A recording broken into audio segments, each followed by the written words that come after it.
clamming up talking about this. I was having fun, and now I'm just scared, okay? The difference between us is that I can feel pain.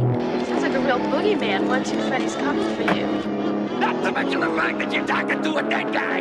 There's someone else in the hotel with us. There's a crazy woman in one of the rooms. It's got a death curse. This isn't science. It's more like black magic. Your specimen has been processed, and we are now ready to begin the test proper.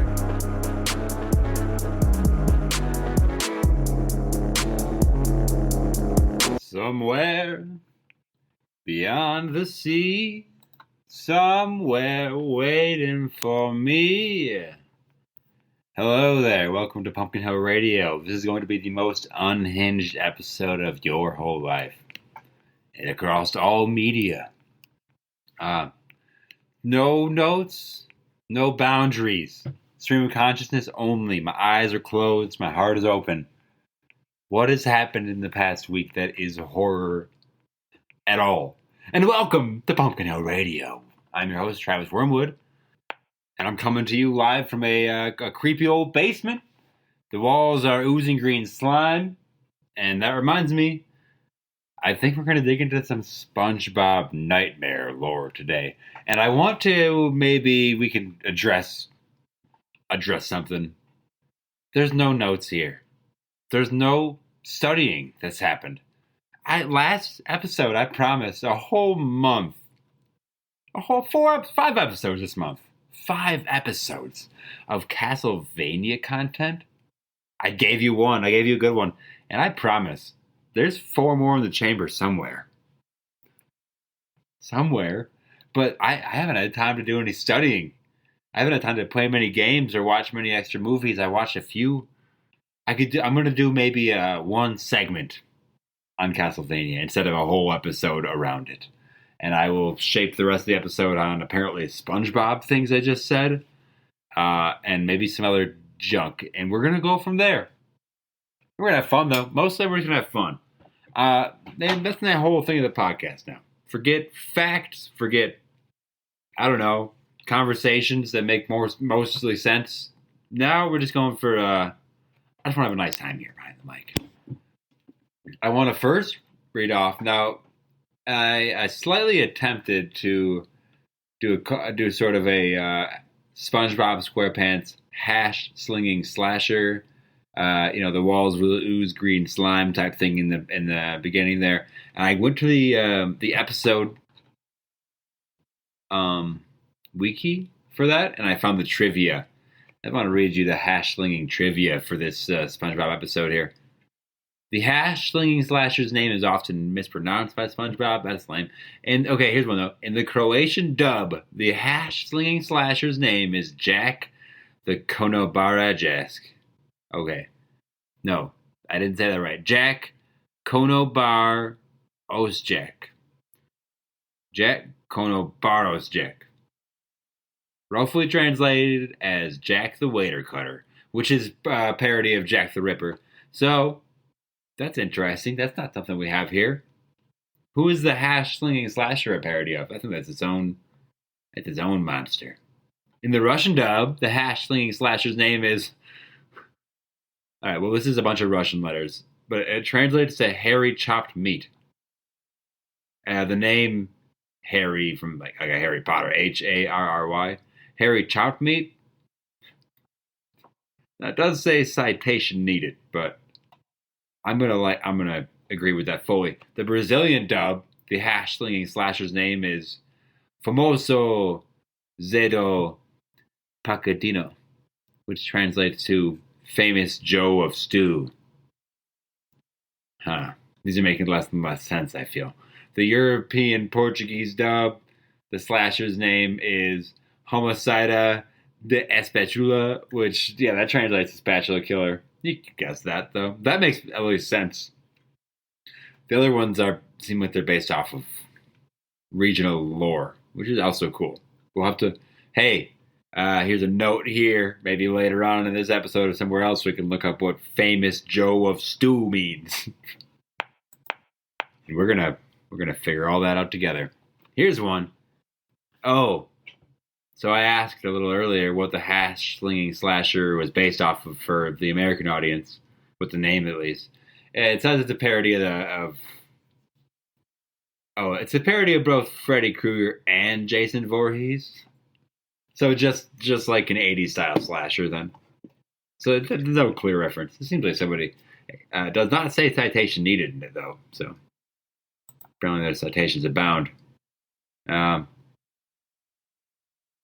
In the Indonesian airing of the episode, the Hash Slinging Slasher was given a different origin story. So, after replacing his missing hand with a spatula, he suddenly lost his mind and died in a fire. I don't think that's... In the original one...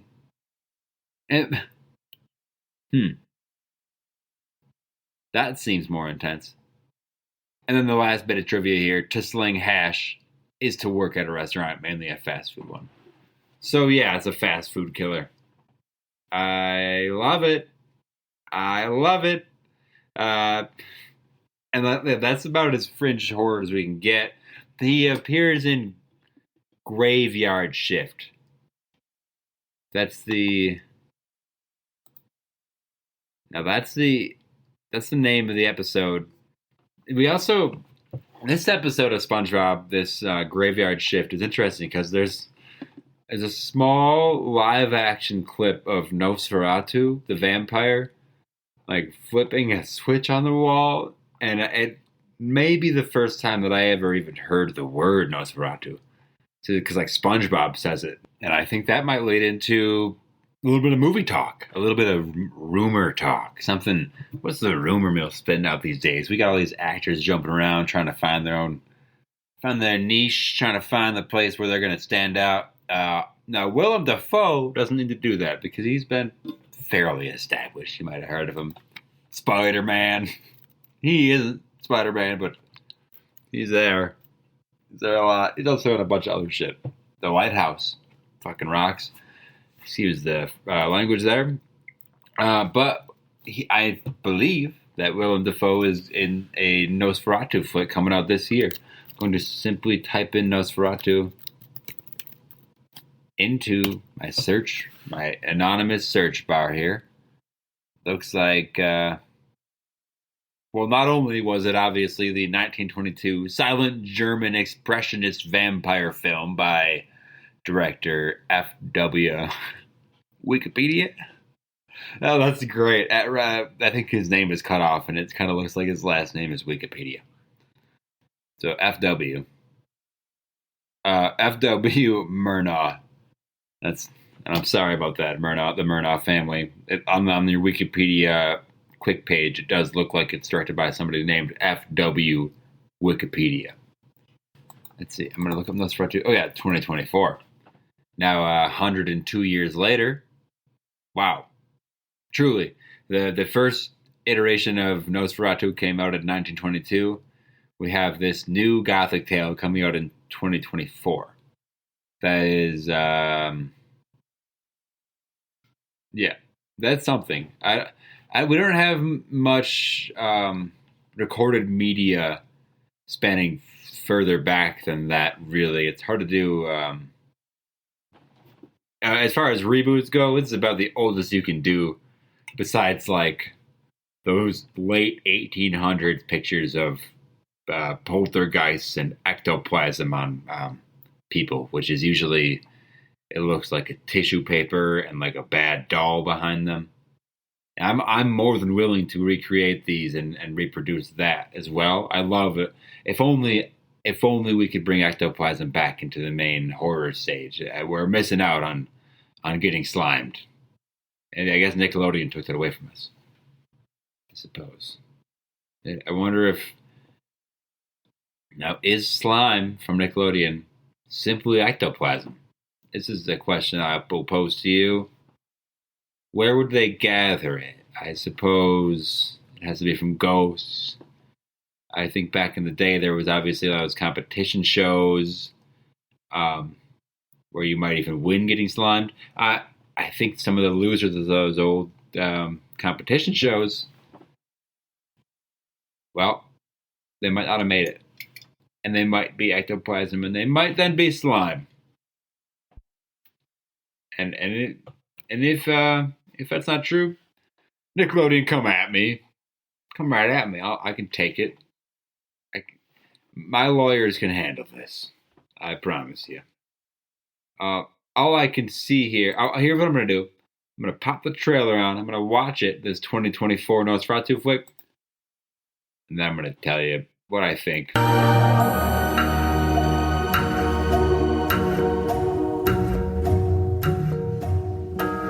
Yeah, well, I was tricked big time. There's no trailers out yet. I watched something from a remake of a 2020 movie that didn't look good. There's nothing out. YouTube will trick the hell out of you. How's the horror in that? No, it's right in front of you. You can see it. That really puts a damper on my plans. I really wanted to tell you about what I thought about a movie trailer that we probably aren't gonna see. Dang it. So maybe we can enter into probably the only Castlevania adjacent part of the episode that I have. And it really is to talk about the dual... Oh gosh. Last week I talked about these two bosses from a Castlevania game that worked as a duo, and also they fought separately in different games. And I thought there was no connection between the anime and the game, which is obviously so wrong. It's the only connection. That's the only thing you could draw from. So it's full of this. And the first scene with Alucard, Dracula's son. No spoilers. We're in the second season now, so catch up. It's a 7-year-old anime at this point, 5-year-old. Alucard fights these two monsters, and he kicks their asses. But it says in I believe the 4th or 5th Castlevania game, that's one of Alucard's first fights. Is this dual enemies? It's one of their names is unknown because I'm not going to look it up. The other one is called Gabon, Gaibon, and there's two of them. One of them looks like a human pterodactyl, and then the other one looks like a gargoyle thing. It was just really cool to see. I saw the fights in the video game. I saw how all the mechanics of that work and how you beat them. And then in the anime I saw, there were some callbacks to how you do it in the game. And also the anime has such a cool fighting animation style that the battles just looked great. And it wasn't even that. It was like a small scene. It wasn't the end of an episode or anything. It was just a random encounter. But it was I did go just from learning about these characters to then seeing them in this drawn state, which I appreciated the hell out of. Anything else for? Yeah, also season 2, because that's kind of the part of Castlevania we would be talking about this week. Season 2 introduces 15 new characters. The main new character that I would point to is Camilla, who is this female vampire from a smaller sub-state around Wallachia, where Dracula has built his forces up. And so Camilla comes in, and eventually I think she has 3 sisters that also come into play at some point, maybe not this season, but Camilla comes in kind of offering some advice, but also pretty spicy on the she's sassing off to Dracula. It's super cool to see someone just fully, she somehow comes off as Dracula doesn't come off as arrogant. He comes off as just sort of almost well, maybe he almost looks like he might think he's all-knowing, but he's not, which I guess is an arrogance to the extreme. But Camilla has this way about her that I really appreciate. She just doesn't take shit, and she does things pretty subtly, which she grows out of in the later seasons. But I'm excited that she's been introduced. And if you don't know who I'm talking about, she's very pale with, I think, red arms. She's kind of covered in blood at most times. Her dress is black, but also covered in red. I just like her. I like her as a character. She's posed as a villain the whole time, and she is. She's constantly kind of against all these plans or trying to create separate agendas, which comes full force in the later seasons. So that's my little rant about Castlevania Season 2. Other characters, what else we got? We mostly just have the trio of Alucard, Trevor Belmont, and Sypha, the badass wizard chick. She rocked, but this is when they all kind of come together now to fight against other forces beyond Dracula, because the world's really opening up at this point. That's all I got, though. I appreciate it. One of my favorite shows. Truly, I've watched it through a number of times, and we'll continue. I still got to watch through Nocturne. Now, just a little sneak behind the curtains. The light in my room is flickering, and I'll tell you, it's throwing me off. I'm a little scared now. I got the hairs in the back of my neck have raised. This place isn't haunted in the. I don't think it's haunted really. I think it was built in the 70s. A little over 50 years old now at this point, probably. But it. Earlier episodes I did talk about me creating thought forms over years and years, and not that would be what's rattling the lights right now, but yeah, when I'm home alone and I got all the hairs in my body standing up, I don't know, what is that? Is that just me being scared of nothing? Probably 100% yes. On the other hand, though, what is it? What could this be? I have little ghosts,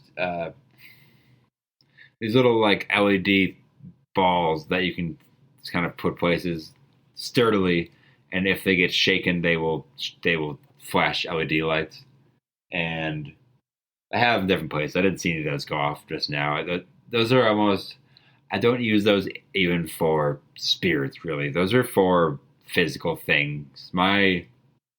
Wow, that shiver gave me some thoughts, because I'm really. This is these lights that I'm describing. This is my biggest alien experience, and I'm clamming up talking about this. I was having fun, and now I'm just scared. Okay, so I'm still having fun, but gosh, I'm recording in the room where it happened, where this encounter with. Well, I don't know if it's extraterrestrial or whatever, but I'll try to describe it. I was sleeping in the bed. My wife was also beside me. I'm a pretty light sleeper, and so I do wake up quite a bit during the night. But I wake up, and at this point, I can't even remember if there was a sound with it. In my head, it seemed like it was a blaring noise, but I don't think it was. I think I woke up to maybe almost silence, almost like a blaring silence. Does that make sense? I wake up to it. I kind of recognize my wife is beside me.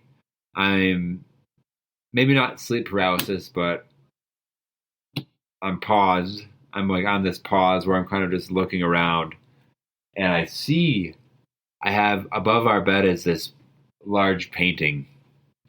That's like a painting on felt. Whatever, doesn't matter the backstory of that, but it's up there, and I have on the edge of this perch this little LED light thing, and it's in a position where it's not just gonna fall. It's kind of wedged behind it, so it really has to be like shaken out.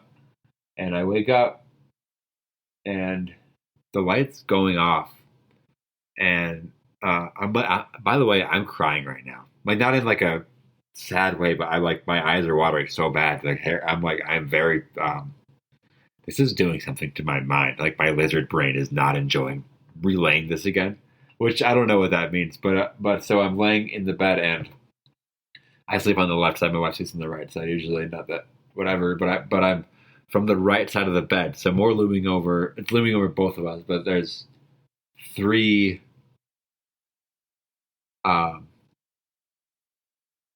things, like not object, like three like looming. They almost look like just like pillars, like reaching over us. There's three of them, and I'm at this point in the studio looking over to it was near the window. It was next to the windows. It was like we have this long strip of window next to our bed, but it was inside. It wasn't outside. But I'm just looking over here now, just to relive it in my head, and it's freaking me out. oh God, it's just supposed to be funny. I'm supposed to be having a good time. And here I am.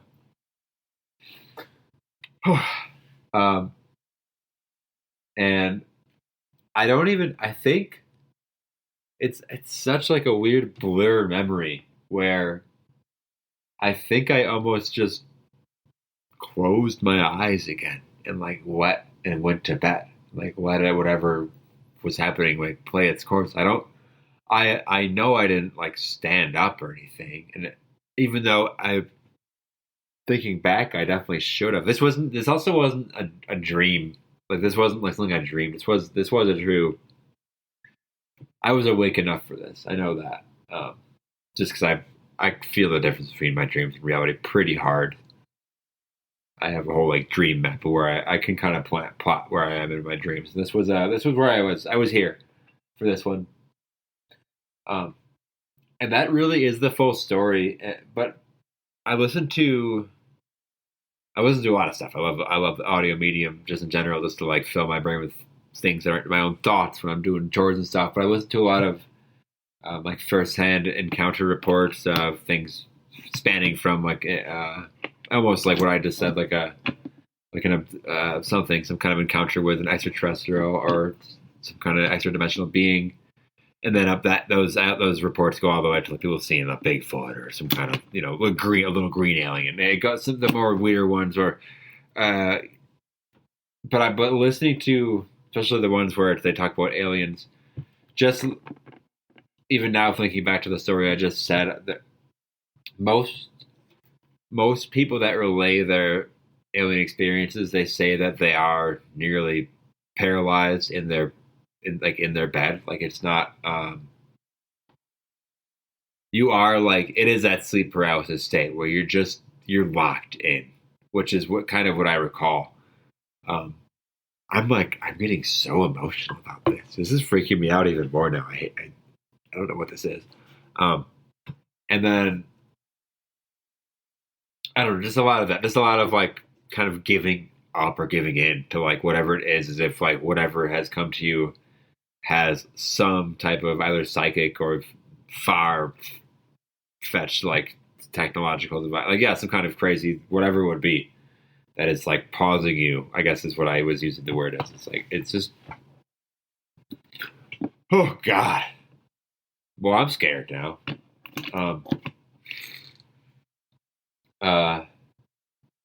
Break. I'm gonna take a break. I'm gonna take a break now. I'm shook. I got myself shook, so I gotta go like wipe the tears from my eyes and like blow my nose because I'm congested now. And I might like take a warm shower. This is cripes.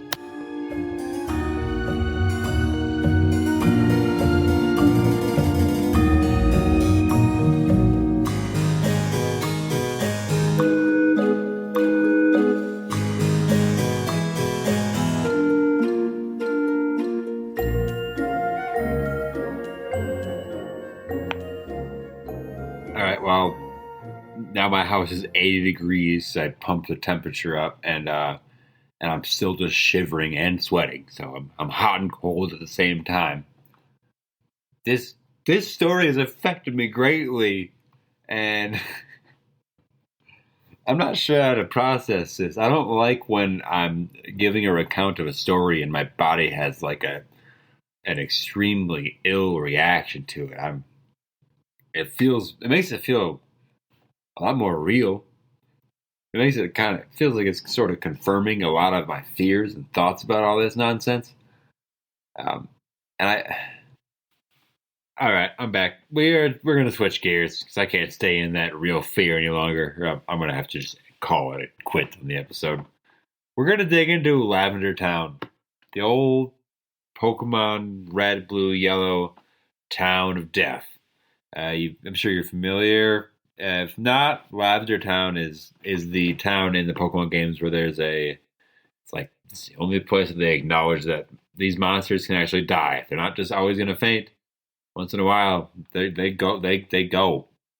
Now, there's a whole Pokemon tower, which is like a mausoleum for Pokemon, for these monsters. It's not like they're not buried. They're all in this. They're going up. They're in this tower. Pretty interesting. You do there's a fight in here with Gary or whatever you named your rival in the video games where he no longer has one of the monsters that is usually on his team throughout the game so far. There's Eradicate, this little rat monster that he's been carrying through that you've had multiple battles with. It's speculated that your rival was at this Pokemon graveyard because in the last battle you had with him, you actually killed his Eradicate. You actually just demolished it so hard that the fainting was permanent into a death state. Because in this battle at the Pokemon Tower, the Eradicate is no longer on his team. You're gonna have to imagine that the grave he's standing in front of that is his rat. Besides that, I kind of wanted to talk more about something called Lavender Town Syndrome, which is an interesting topic. It's sort of become a creepypasta type thing, and the line between fact and fiction is blurred 400% on this thing. But truly, it's worth talking about. So I'm going to kind of piece parts of the wiki together with my own knowledge. But it says here, known as the Lavender Town Lavender Town Syndrome, or Lavender Town Suicides. This was this weird peak in suicides and illness in children between 7 and 12. And back in Japan, back when they first released Red and Green in '96.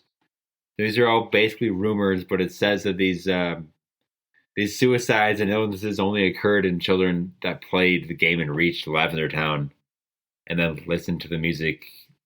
Because the music there is just weird as hell.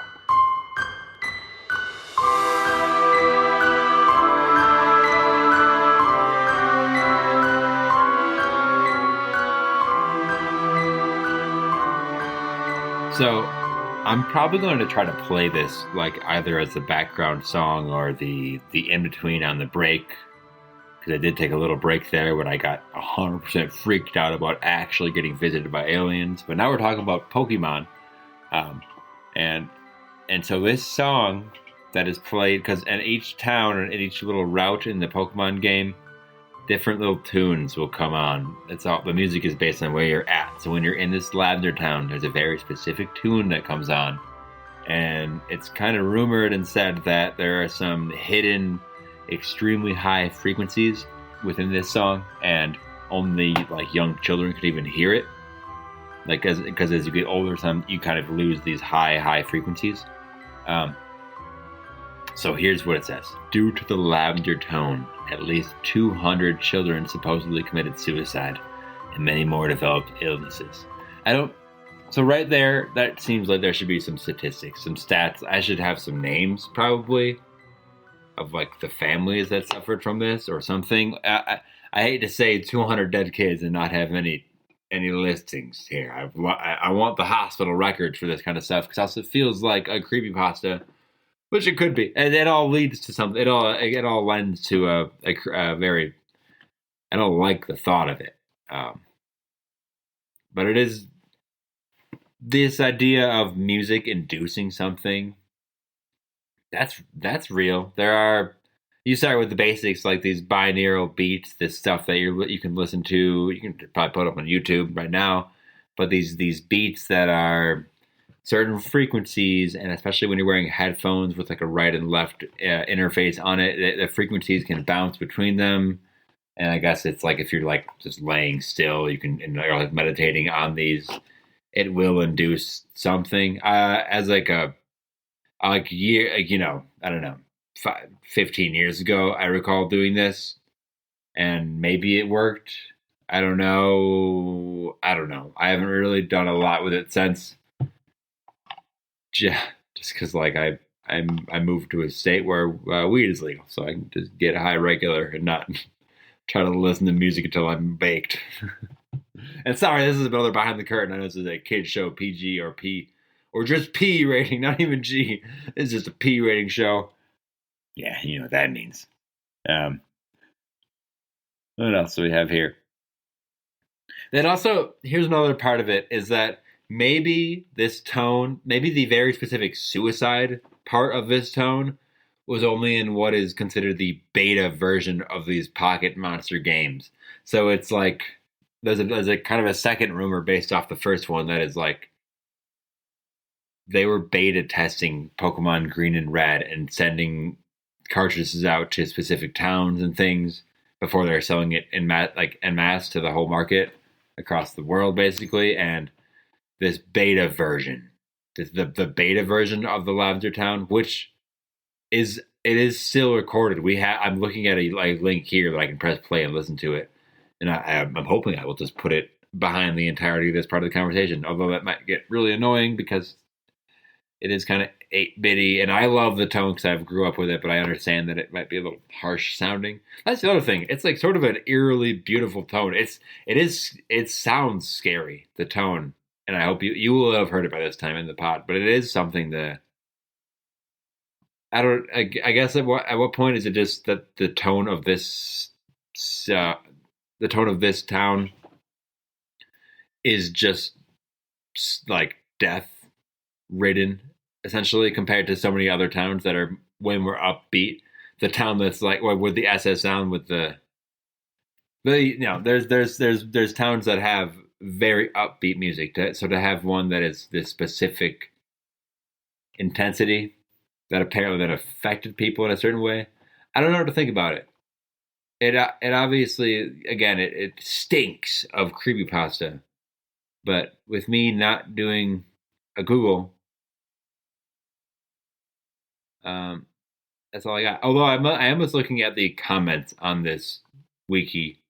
So one of the comments says, "A little headache, period. I have after listening, period." Slight headache. Here's another one. Slight headache. That's all that happens if you listen to this song. Yeah, so they're just saying it's just, like I said, it's very much made in the 90s on a device where you can only play 4 tones at a time. Again, because the way that the Game Boy processes sound, you really only can have 4 tones at a time. So having a hidden, extremely high tone is sort of hard to imagine if I'm maybe already hearing what I can consider 4 tones. I don't know for sure. I'll have to go back and listen again for the 10,000th time. It hasn't affected me other than everything about my life revolving around it. And even why we're here right now. So, these comments are great. I can't sleep, I can't focus, I can't hear this looping in my head over and over and over and over and over and over. It won't stop. That's a good comment from only a half a year ago. But that's the thing. This game came out over 20 years ago, or 20 years ago 30 years ago. Excuse me. Gosh, this is a 30-year-old game, and people are still really hyped about this song for the very specific reason that it is something. There's something to it.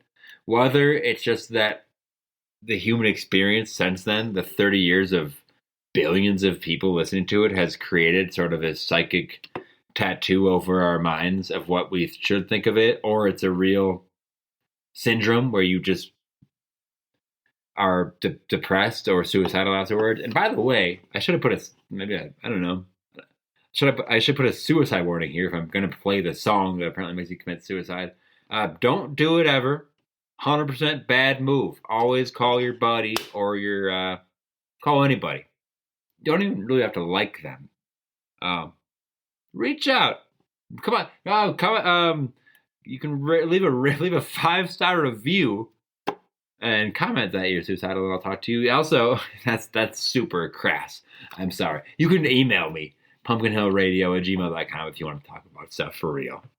Leave a review if you're just listening normally. If you're like in a crisis mode, we can figure something else out. Also, I might not be the person to reach out to, but I'm here if you need it. I just had to say that because it is. I don't know. I don't want to put this out there. I don't want to put that kind of energy out there. We're here for you. The whole world's here for you.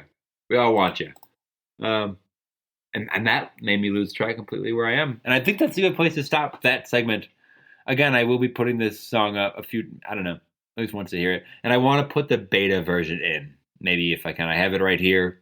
Might have to just record it on a separate little audio because I don't know if I can download it, really. Yeah, this comment says, I listened to an old pitched video and my jaw started hurting. Don't think that's how it works, but K. And the comment says, well, okay. Somebody else says, this is fine. And then this is the last comment on the Lavender Town song. I don't care what to me, I'm just freestyling to the music. And I like that a lot. From Snakes 132495. They're just freestyling. And that is what happens to me a lot. It's like I'm waiting for the death note to come, and it's mostly just me thinking about fire lines. And I'm not going to try to repeat it now. It just wouldn't work. It just would not work. Where are we at? Are we at 3 hours yet? Oh, no, we're at a half hour. Uh-oh. Again, hey, it's just me here. Did anybody else realize that yet? I'm just now realizing, besides the obvious extraterrestrial presence and these thought forms I've created, which makes the house feel insanely full at all times, I'll say. That and the 3 black cats. I'm alone. Once in a while I have like a guest. Things came up this weekend. A lot of different reasons why it didn't happen this way, but it's just me again. And that probably means a shorter episode. I think the last one was about 40 minutes. We're coming up on that now. I hate to say it. I'm not trying to reach a point or milk the time. I've had a few different topics. These are all kind of fun topics for me too. We talked about SpongeBob and Pokemon today. And I really needed that beginning and end point to have this middle. I needed those 2 cushions of my favorite things. So for that little middle point, I could talk about my actual alien experience. Even I'm saying it now and I'm immediately shivering. So I guess I'm going to do another 30 minutes on Pokemon here. Bulbasaur. He's great. No, I'm not going to do that. I'm just going to not go to bed tonight, apparently. Yeah, weird week. You're going to notice this release is late. There's scheduling stuff and life stuff I'm trying to figure out. I want this to be weekly, and it will be weekly. But it might not be on Thursdays anymore, because that seems like it's only a little bit of time. And that's enough of just the realness that you need to hear. I'm going to let's recommend something first before I just close out at before even 40 minutes. Castlevania Season 2. Catch up with me. Let's see what Camilla does. I really want you to watch. From seasons 2 to 4, she does so much. The character of Camilla does so much more than Dracula ever does, as far as raising a kingdom or followers or anything besides a small army. You're gonna want to tune in. And the other recommendation, let's do something off the wall even more. Clean your car out. It was horrible in there. And I'm not talking to myself, okay? Although I should clean it out. Okay? I think at the beginning I told you this was going to be the most unhinged and unscripted episode yet. I'm going to stand by that now more than ever, now that I've reached this sort of shallow end point. I'm going to play the closeout music. This isn't me losing, by the way. This seems like we just lost the fight at the end of this. Somehow the tenor of my voice has become that we have lost. And you're seeing me fighting my manic depressive state, and we've come to this depressive spot, which always happens, and we're just gonna fight through it. Email me your love. pumpkinhillradio.com at gmail, whatever.com.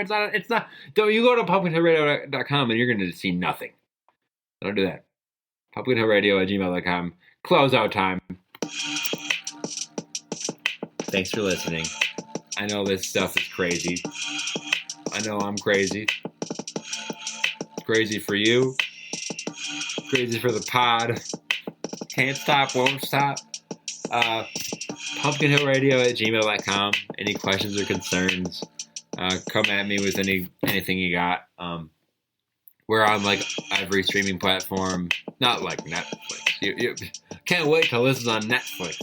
But anywhere you're getting your music, anywhere you're listening to things, you can find this and you can leave a review, and I'd appreciate that. And at some point, I'm going to tell you to do a review at the top of the pod instead of the back. I've already lost you, especially with all this rambling. That I'm not going to cut. Etsy, my Etsy, Red Temple Radio, Etsy. That's just to confuse you, because we're Pumpkin Hill Radio. Yeah, my Etsy is so Red Temple. So I'll probably have to change that name too. But for now, we got Lino Cut. These like block print, these giant stamp kind of.